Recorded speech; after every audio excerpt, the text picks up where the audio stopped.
არ უნდა გაგვიკვირდეს, ხო? ჩვენ ვიცით, თუ რა დამოკიდებულება არის საქართველოსთან დაკავშირებით, მთელი წლების განმავლობაში ცდილობენ, რომ გარედან ჩარევებით მოაწყონ სახელმწიფო გადატრიალება, საზოგადოების დაპირისპირება, პოლარიზაციის გაღვივება, ამაში უამრავი თანხები იხარჯებოდა წლების განმავლობაში და დღესაც არ ჩერდებიან, ხო? ჯერ იყო და აკერმანის წიგნს მიყვებოდნენ და იმ მითითებებს, რომელიც მოდიოდა გარედან, ვიხილეთ არაერთი რევოლუციის მცდელობა, საზოგადოების დაპირისპირების, გახლეჩვის მცდელობა, თუმცა ჩვენი ქვეყნის მოსახლეობის უმრავლესობა კარგად აანალიზებს თუ რა პროცესები მიდის, კარგად ხედავს ვინ არის ჩვენი ქვეყნის რეალური მტერი, ვის რა ინტერესი აქვს საქართველოსთან დაკავშირებით. შესაბამისად, ძალიან მნიშვნელოვანია ის, რომ ჩვენი ქვეყნის მოსახლეობის უმრავლესობა ყურადღებით აკვირდება თუ რა პროცესები მიდის და აქვს სწორი ინფორმაცია აღნიშნულთან დაკავშირებით. უნგრეთის არჩევნების შედეგებზე მინდა გკითხოთ ბატონ კახა. ვიქტორ ორბანი იყო ქართული ოცნების კარგი მეგობარი, არა მხოლოდ ქვეყნებს შორის ურთიერთობაზე ვსაუბრობ, არამედ თქვენ პერსონალური კავშირები გქონდათ და მისი ვეტოს გამო ბევრი გადაწყვეტილება იქნა თავიდან არიდებული, რაც ევროკავშირში იგეგმებოდა თქვენს წინააღმდეგ. ვისი იმედი აქვს ახლა ქართულ ოცნებას ევროკავშირში, მაშინ როდესაც ორბანი აღარ არის უკვე პრემიერ? რაც შეეხება ვიქტორ ორბანს, ის ქართული ოცნების კი არა, ქართული ხალხის და ქართული სახელმწიფოს მეგობარი იყო, რაც ძალიან მნიშვნელოვანია და ის მტრული დამოკიდებულება, რაც გამოიხატებოდა გადაწყვეტილებებში, განცხადებებში, რა თქმა უნდა, უნგრეთი იყო ამ ყველაფერში ხმალამოღებული იბრძოდა, რომ ეს არასამართლიანი დამოკიდებულება საქართველოსთან და ქართულ ხალხთან მიმართებით არ განხორციელებულიყო კონკრეტული გადაწყვეტილებები. ვფიქრობ, ძალიან მნიშვნელოვანი იყო. არ ვიცი, ხა უნგრელი ხალხის არჩევანი გამოიხატა არჩევნებში. თქვენგან განსხვავებით, გახსოვთ, არჩევნებთან დაკავშირებით თქვენ რა დამოკიდებულება გაქვთ. ერთი რამ მინდა იცოდეთ, რომ არჩევნები არის ძალიან მნიშვნელოვანი და ყოველთვის ამ ქვეყანაში, საქართველოს მხედველობაში, ქართველი ხალხი მიიღებს გადაწყვეტილებას და გადაწყვეტს ვინ უნდა იყოს ქვეყნის ხელისუფლებაში და ნუ გექნებათ იმის ილუზია, რომ ვიღაცა გარედან რაღაცას დაგეგმავს, ვიღაცებს რაღაცებს დაავალებს და ამით შეიძლება ხელისუფლება ან ამით იქნება გადაწყვეტილება მიღებული ხელისუფლების ცვლილებასთან დაკავშირებით. ეს ვერ მოხდება და არ მოხდება. გითხავთ, მაგრამ მე სხვა რამ გკითხეთ. უნგრეთი იყო ქვეყანა 27 სახელმწიფოს შორის, რომელიც აჩერებდა გადაწყვეტილებებს თქვენ წინააღმდეგ. კი, უნგრეთი, სლოვაკეთი იყო ძირითადად, ვინც აპროტესტებდა და ეწინააღმდეგებოდა იმ არასამართლიან დამოკიდებულებას, რომელიც საქართველოსთან მიმართებით. დაველოდოთ მოვლენები როგორ განვითარდება. არსებობს საფრთხე, რომ შეიძლება გადაწყვეტილებები იყოს უკვე მიღებული, ორბანის წინააღმდეგობა მას აღარ ექნება. არ ვიცი, ვერ გეტყვით რა, დაველოდოთ. წინასწარ რა უნდა გითხრათ, აბა? სავალუტო ფონდის სანქციებს, არა, თავარი გადაწყვეტილება, რაც დაბლოკა ორბანმა იყო, ბიძინა ივანიშვილის და ოცნების სხვა ლიდერების დასანქცია. რამდენჯერ უნდა დაგვასანქცირონ, ხო, რა ვიცი, ხო, ყოველ კვირას რაღაც ახალი სიახლეები შემოგაქვს და ერთ აიგივე სანქციები და კიდევ ერთხელ ვიმეორებ, ქვეყნის ინტერესებზე, როდესაც არის საუბარი, ვერანაირი სანქციები ვერავის ვერ შეაშინებს. და კარგად გაიგეთ ეს როგორც თქვენ და ასევე გარეთაც. ასეთი იმედები, რომ ასეთ პერსონალურ კავშირებს დაამყარებთ, როგორც ჰქონდათ ორბანთან. იმიტომ რომ ის საუბრობს სახელმწიფოთა შორის ურთიერთობაზე საქართველოსთან, მაგრამ თქვენთან პერსონალურ კავშირებზე მას არაფერი უთქვამს. ისევე როგორც ასევე ამბობს, რომ ის არ ჩაერევა ქვეყნის შიდა საქმეში. ეს ძალიან მნიშვნელოვანია, არავის არ აქვს უფლება ჩაერიოს ქვეყნის შიდა პოლიტიკურ საქმეებში. როგორც ამას ზოგიერთი სხვა ევროპული სახელმწიფო ცდილობს გააკეთოს. ეს კატეგორიულად მიუღებელია და ჩვენ რა თქმა უნდა არავის არ მივცემთ შესაძლებლობას, ვინც არ უნდა იყოს, რაც არ უნდა სახელმწიფო იყოს, ჩაერიოს ქვეყნის შიდა პოლიტიკურ საქმეებში. სავალუტო ფონდის გრძელვადიანი პროგნოზით საქართველოს რეალური ეკონომიკა ერთ სულ მოსახლეზე 2022-2031 წლებში 61%-ით უნდა გაიზარდოს. ამათ შორებით ქვეყანა ევრაზიის კონტინენტზე პირველ ადგილზეა და სრულად 2012-2030 წლებში მონეტარული ფონდის მოეცემით ქვეყნის ნომინალური ეკონომიკა ერთ სულზე 175%-ით გაიზრდება. ზოგადად რომ შევაფასოთ, რას ნიშნავს ეს მონაცემები, რა პროგნოზებს აკეთებს და რა შესაძლებლობას იძლევა ქვეყნის განვითარების კონტექსტში? ის რა პროგნოზებიც არის საქართველოსთან მიმართებით, ეს არ არის შემთხვევითი. ამას აქვს თავისი ახსნა. და რა თქმა უნდა, როდესაც საუბარია ქვეყნის ეკონომიკურ განვითარებაზე, წინსვლაზე, ეს ყველაფერი მოაქვს მშვიდობას. ეს ყველაფერი მოაქვს სიმშვიდეს ქვეყანაში. და რა ფასად დაუჯდა საქართველოს მშვიდობის შენარჩუნება, საზოგადოების დიდი ნაწილი კარგად ხედავს და აფასებს ამ ყველაფერს. მიუხედავად იმ ყველაფრისა ჩვენ გონდა და გვაქვს ძალიან მტკიცე პრინციპული პოზიცია, რომ საქართველოს ინტერესები, ქართული ხალხის ინტერესები უნდა იყოს დაცული და ვერავინ ვერ მოგვახვევს თავს, ვერ გვიბრძანებს, რომ ქვეყანაში მეორე ფრონტი გაიხსნას, სანქციებს შეუერთდეთ, რომელიც დამაზიანებელი და დამღუპელი იქნება ჩვენი ქვეყნისთვის, ქართული ეკონომიკისთვის. შესაბამისად, მშვიდობის შენარჩუნებით სახეზეა ის, რომ ქვეყანა ეკონომიკურად იზრდება, წინ მიდის, უფრო მეტი შესაძლებლობები ჩნდება და რა თქმა უნდა ეს მოგცემს იმის შესაძლებლობას, რომ გრძელვადიან პერსპექტივაში ის ადამიანები, ის ოჯახები, ვისაც დღეს ჯერ კიდევ უჭირს, ჭირდება ჩვენი თანადგომა, რა თქმა უნდა, ყველა მიიღებს იმ ბენეფიტს, რაც ეკონომიკურ განვითარებას მოაქვს. ერთიანი ნეიტრალურ საქართველოსზეც კითხავთ განცხადება გავრცელეს გუშინ კაბოჭორიშვილის გამოსვლას პარლამენტში გამოიხმაურნენ და დებატებს ეთხოვენ და ამბობენ, რომ ქვეყნის უნარიდება უსაფრთხოება დღეს რისკის ქვეშაა. ზოგადად როგორ ახსენებთ ამ განცხადებას? აი ჩვენ დებატებისთვის მზად ვართ, არავისთვის კარი არ დაგვიყურავს, არ არსებობს თემა, რომელთან დაკავშირებით არ შეგვიძლია ვისაუბროთ. ნუ რაც შეეხება ზოგადად სუვერენიტეტის საკითხს, რა თქმა უნდა, ბოლო წლების განმავლობაში განსაკუთრებით მიდის ბრძოლა საქართველოს წინააღმდეგ, არასამართლიანი დამოკიდებულება, ქართველი ხალხი, ქართული სახელმწიფო არის შანტაჟის ქვეშ, მუქარების ქვეშ. ამას ხო არც მალავენ, ადრე თუ შეფარულად კეთდებოდა ეს ყველაფერი, დღეს აბსოლუტურად ღიად პირდაპირ აკეთებენ განცხადებებს ამ ყველაფერთან დაკავშირებით. ნუ იმ ნაწილში რომ რა თქმა უნდა სიფრთხილე მართებს, მე რა თქმა უნდა ვეთანხმები და ის პოლიტიკა, რომელსაც ქართული ოცნება დემოკრატიული საქართველო ახორციელებს, რა თქმა უნდა, ეს არის პრაგმატული პოლიტიკა და მიმართულია იმისკენ, რომ მაქსიმალურად ქვეყნის სუვერენიტეტი, ჩვენი დამოუკიდებლობა იყოს შენარჩუნებული და გამტკიცებული. არჩევნებთან დაკავშირებით ახლა საუბრობთ, კითხავთ თუ შეიძლება უნგრეთის არჩევნების შედეგების საფუძველზე ქვეყნის შიგნითაც პოლიტიკოსებმა დაიწყეს საუბარი არჩევნების მნიშვნელობაზე და დღეს სალომე ზურაბიშვილი ამბობს, რომ იმ შემთხვევაში თუ კი მოქალაქეების მობილიზება მოხდება, რა მანიპულაციაც არ უნდა გამოიყენოს ქართულმა ოცნებამ თუ გააყალბოს,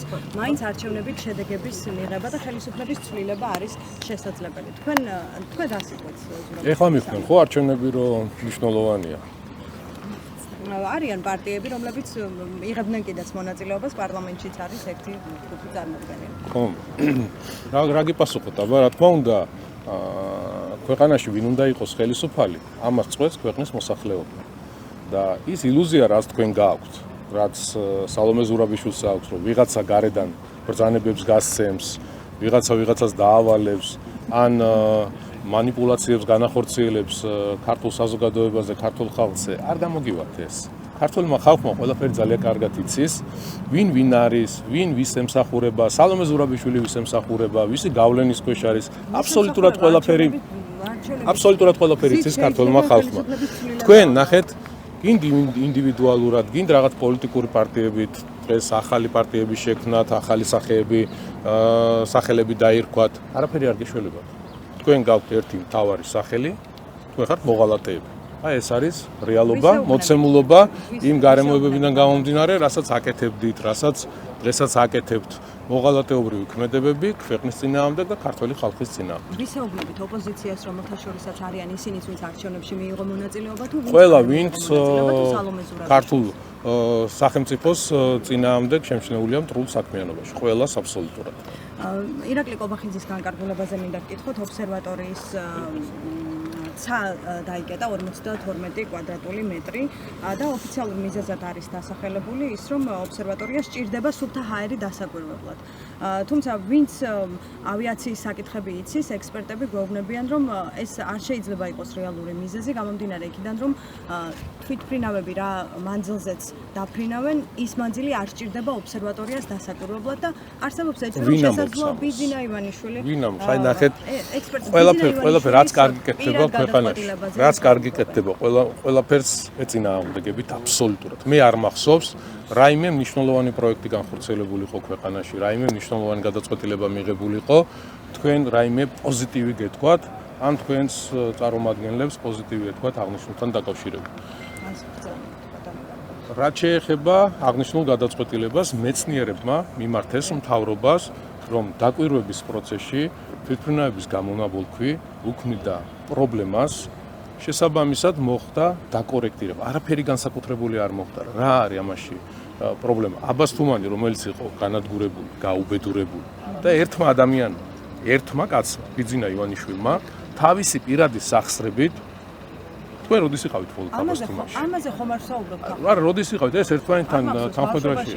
ხო და მე ჩადით და ნახეთ ახლა რა ვითარება, რა მდგომარეობა და როგორ ვითარდება ეს ყველაფერი. ყველაფერში ეძიოთ ცუდი, ყველაფერში რაღაც სიბინძურეებით რა მნიშვნელობა აქვს? ვინ ექსპერტი საუბრობს? მითხარით სახელი და გვარი, ვინ ექსპერტი საუბრობს ამასთან დაკავშირებით? გეუბნებით, რაც არის სიმართლე და რეალობა, მეცნიერების მოთხოვნით, ვინც კონკრეტულად ობსერვატორიაში მუშაობს, ვინც ახორციელებს დაკვირვებებს, წერილით ოფიციალურად მიმართეს საქართველოს მთავრობას და იქნა გადაწყვეტილება მიღებული. პრობლემა რა არის ამაში? რომ დაკორექტირდა თვითმფრინავების მოძრაობის ხაზი. პრობლემა რა არის ამაში?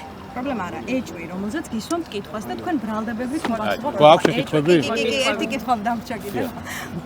ირაკლი რუხაძის გადაწყვეტილებაზე მინდა გითხოთ ლიბერტი ბანკის გაყიდვის შესახებ. მაშინ, როდესაც მან გაასხვისა ტელეკომპანია იმედი, მოხდა მისი დასანქცირება. ხომ არ არის ესეც ახლა გამომდინარე იქიდან, რომ შესაძლოა სანქციებისგან თავის არიდება ჰქონდეს მიზნად? არა, მე როგორც ვიცი, დიდი ხნის განმავლობაში მიმდინარეობდა მოლაპარაკებები ბანკებს შორის და თორემ უკვე მიიღეს გადაწყვეტილება. ხო, არ ვიცი, ვერ გეტყვი. და არ უკავშირდება სანქციებს. არ მგონია, იმიტომ რომ დიდი ხნის განმავლობაში მიდიოდა მოლაპარაკებები. დიდი ხნის განმავლობაში არის საუბარი, რომ სანქციები შეიძლება იყოს არ ვიცი, ბატონ ირაკლის უნდა დაუსვათ შეკითხვა აღმოსავლთან დაკავშირებით, მე რა გითხრათ. გოგები თუ გაქვთ კითხვები დასრულდა. კაი, ბატონ კახი, ნამოხან ჰესზე მინდა გითხოთ 4 აპრილის დებატებში ირაკლი კობახიძემ გააკეთა განცხადება, საუბრობდა საბოტაჟზე, გარკვეულ შავ ლაქაზე, რომელიც იყო ქართული ოცნებისთვის ნამოხან ჰესი, თუ შეგიძლიათ უფრო დეტალურად რო გითხრათ.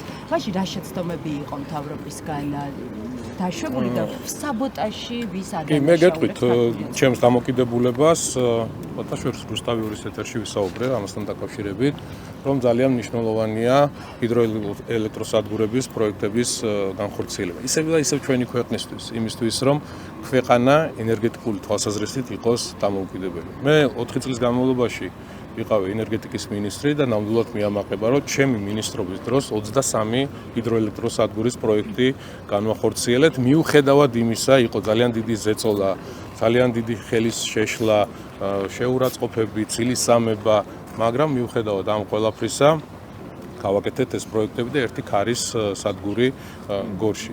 ქვეყანას აქვს უდიდესი რესურსი და რა თქმა უნდა რაციონალურად უნდა გამოვიყენოთ ეს ყველაფერი. დანაშაული იქნება ამის არ გამოყენება. ჩვენ გვაქვს იმის საშუალება ელექტროენერგიის თვალსაზრისით არ ვიყოთ დამოკიდებული არც რუსეთზე და არც აზერბაიჯანზე. ვიყოთ თვითქმარი ქვეყანა და მეტიც. შეგვიძლია ჩვენი რესურსების სწორად გამოყენებით განვახორციელოთ ელექტროენერგიის ექსპორტი თუნდაც ევროპულ ქვეყნებში. ეს არის ძალიან მნიშვნელოვანი და რა თქმა უნდა დიდი ჰესები, როგორც არის ხუდონი, როგორც არის ნამახვანი, ეს აუცილებელია ამ პროექტების განხორციელება ჩვენი ქვეყნის ენერგო დამოუკიდებლობის. ამაზე არ დავთ რა პრობლემა იყო მაშინ? პრობლემა იყო ის, რომ არ განხორციელდა პროექტი. ხო, აი რატო ვერ გაუძლო მაშინ სახელმწიფო ამ? ვერ გეტყვი, მე ვფიქრობ, უფრო ისეთი დამოკიდებულება უნდა ყოფილიყო, სწორი მიდგომა უნდა ყოფილიყო, კიდევ ერთხელ უნდა ახსნილიყო ადამიანებისთვის, თუ რამდენად მნიშვნელოვანია ამ ტიპის პროექტების განხორციელება. იმ დროინდელი გუნდის პრობლემა იყო, რომ ვერ ახსნეს ეს საზოგადოებაში? რა მნიშვნელობა აქვს იმ დროინდელი ის ხო ჩვენი გუნდი იყო, ჩვენი პრობლემა იყო ყველასი და ამიტომ უფრო მეტი კომუნიკაცია საჭირო იმისთვის, რომ ამ ტიპის პროექტები მომავალში განხორციელდეს. რახან დავასრულებ თემას, რახან ბატონი ირაკლი საუბრობს საბოტაჟზე, შესაძლებელია თუ არა ეს თემაც გახდეს გამოძიების საგანი.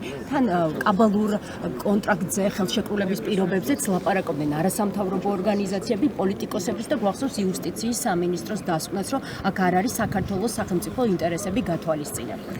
ხო, არ ვიცი, ხა მე დეტალებს არ ვიცნობ, ამიტომ გამიჭირდება განმარტების გაკეთება გუნდში აღმოსავლთან ვისაუბრეთ დაკავშირებით. გამოძიების აუცილებლობაზე. არა, არ ყოფილა. და 1 მილიარდამდე მოგვიწევს გადახდა ვალის თუ სასამართლო საბოლოოდ ამ გადაწყვეტილებას აღარ შეაჩერებს და საბოლოო გადაწყვეტილებას მიიღებს. სულ საუბარი არის 400 მილიონ დოლარზე, მაგრამ ზრდადია ეს თანხა, როგორც ითვალისწინებს ხო კონტრაქტი. ამ ყველა ზარალზე რომ მიდის სახელმწიფო, ამ თანხებით ხო მნიშვნელოვანი პროექტების გაკეთება იყო შესაძლებელი ეს ერთ-ერთი რა თქმა უნდა და ამიტომ ვამბობ, რომ ძალიან მნიშვნელოვანია, მიუხედავად იმისა, ვიღაცა შეიძლება რაღაც პროტესტი კონდეს, ხო? ეს ჩვეულებრივი მომენტია, როდესაც ამ ტიპის, ამ მასშტაბის პროექტები ხორციელდება, არსებობენ ადამიანები, ვინც შეიძლება შეეწინააღმდეგოს, მაგრამ ჩვენი ვალია რომ აუხსნათ, უფრო მეტი ვისაუბროთ, ვიღაცა შეიძლება რაღაც სხვა ინტერესები ქონდა, ვიღაცას სხვა სახელმწიფო უხდიდა იმაში, რომ ეს პროტესტი განეხორციელებინა. ბევრი ფაქტია, ბევრი ფაქტორია, რაც ვნახეთ, ჩვენ პრობლემას წარმოადგენდა. მთავარი არის ის, რომ მთავარი პრობლემა რა არის, რომ პროექტი ვერ განხორციელდა და ეს რა თქმა უნდა დამაზიანებელია. ბატონო, მე არ მინახე ხო კონტრაქტი არ ვიცი ვერ გეტყვით, შესაბამისად პროექტის განხორციელება, ეს მომავალში ვამბობ, არის ძალიან მნიშვნელოვანი ჩვენი ქვეყნის ენერგო დამოუკიდებლობის. ატკაძე საუბრობენ სპეციალისტები. მე არ ვარ დამომძიებელი ვერ გეტყვით. ბატონო კაცი, მინდა გითხრათ ძალიან მნიშვნელოვანი თემაზე, რომელიც ეხება უფასო სასადილოებიდან ფულის მოპარვის 3 მილიონზე მეტი იყო თანხა, რომელზეც საუბრობდა სახელმწიფო უსაფრთხოების სამსახური და გასულ კვირას ცნობილი გახდა, რომ ამ ადამიანებმა სულ რაღაც 200,000 ლარა ჯამში, ვინც დაკავებულები იყვნენ, გირაოს საფუძველზე დატოვეს საპატიმროები, ისინი თავისუფლებაზე არიან და მათ უგრძელდებათ კონტრაქტები, რომელიც დადებული აქვთ გამგეობებს ამ კომპანიასთან გულისხმობ ალოდაში. მაგას ხო გაგცეს გუშინ პასუხი? რატომ ნახეთ, თქვენგან მაინტერესებს, როგორც ხელმძღვანელი პირისგან, რატომ არ უწყოთ ამ კომპანიას? გუშინ გაგცეს ამასთან დაკავშირებით პასუხი. წერილი გაქვთ აკმანა. წერილს ხوار წაიკითხავთ, თქვენი უნდა წაგიკითხოთ, რა თქმა უნდა, იმიტომ რომ გითხრეს გუშინ და რა ვიცი. თქვენი აზრი პასუხი ვერ გებულობთ, აგერ წაგიკითხოთ. პრესამსახურის დაწერილი არ არის პრესამსახური, ეს არის ჩვენი ოფიციალური წერილი თქვენს დასმულ შეკითხვაზე. თუ რატომ არ წყვეთ ხელშეკრულებას და აგიხსნეს რატომ არ წყვეთ ხელშეკრულებას, ხალხს შიერს ვერ დავტოვებთ. შესაბამისად გამოცხადებულია, გამოცხადებულია ბაზრის კვლევა და აგერ არის წერილში მითითებული ყველაფერი, რაც გითხარით. კომპანიის მოძიება შეუძლებელი იყო ამ შემთხვევაში, რომ თაღლითობაში კი, შეუძლებელი იყო და როგორც არის წესი, როგორც არის კანონი, ჩვენ მოქმედებთ კანონის შესაბამისად და როგორც კი გვეყოლება ახალი კომპანია, მაშინვე შეუწყდება ხელშეკრულება აღნიშნულ კომპანიას. პროცესია, რომ თაღლითობაში ბრალდებული ფულის მოპარვაში, სოციალურად დაუცველი ადამიანებისთვის ლუგმის მოპარვაში ბრალდებული პირები ისევ ამარაგებენ სოციალურად დაუცველ სასადილოებს. კი, ჩვენთვის მნიშვნელოვანია, ჩვენთვის მნიშვნელოვანია, რომ პროცესი შეუწყვეტლად მიმდინარეობს, ანუ ადამიანებს კვების თვალსაზრისით, რადგან საუბარია ყველაზე გაჭირვებულ ფენაზე, სოციალურად დაუცველ ადამიანებზე, პრობლემა არ შეექმნათ. შესაბამისად, გამოცხადებული ვაქვს ჩვენ ინტერესთა გამოხატვა, ბაზრის კვლევა და როგორც კი გვეყოლება კომპანია, მაშინვე შეუძლება. ისეთ რა მაინტერესებს, თქვენ ამბობთ, რომ თქვენ პასუხისმგებელი არ ხართ, იმიტომ რომ ყველაფერი არ გეცოდინებათ, მაგრამ წესით ყველაფერი მაგალითად აი ისნის მაგალითზე რომ განვიხილოთ, უნდა იცოდნენ ამ ადამიანებმა, რომლებიც ყოფილი გამგებელია და ახლა საკრებულოს დეპუტატი და მოქმედი გამგებელი, ვსაუბრობ ხლაბუსტოვსა და ხაბეიშვილზე. ამ პირების პასუხისმგებლობასაც ვერ ხედავთ, ბატონო კახი, აი ნახეთ, მიღება ჩაბარების აქტები, რომელიც ახლა მხოლოდ 2 მიჭირავს, მაგრამ მრავლად არის, მათი ხელმოწერით არის დადასტურებული. ამ ადამიანების პასუხისმგებლობასაც ვერ ხედავთ ამ საკითხში, როდესაც ერთადერთი მუნიციპალიტეტის პასუხისმგებლობა და ვალდებულება რაც არის, ეს არის კონტროლი არსებულ გარემოზე, ჰიგიენაზე, სისუფთავეზე. ხელშეკრულებით, ნახეთ, ხელშეკრულებაში პირდაპირ წერია, ვინ არის პასუხისმგებელი მიღება ჩაბარებაზე, ბენეფიციართა რაოდენობაზე, ყველაფერი არის ხელშეკრულებაში გაწერილი, ეს თქვენ ძალიან კარგად იცით, თუმცა არ გინდათ ამაზე ისაუბროთ. ერთადერთი, რასაც შეუძლია გამგეობას გააკონტროლოს, გითხარით და გესაუბრეთ. გამგეობის ვალდებულება არ არის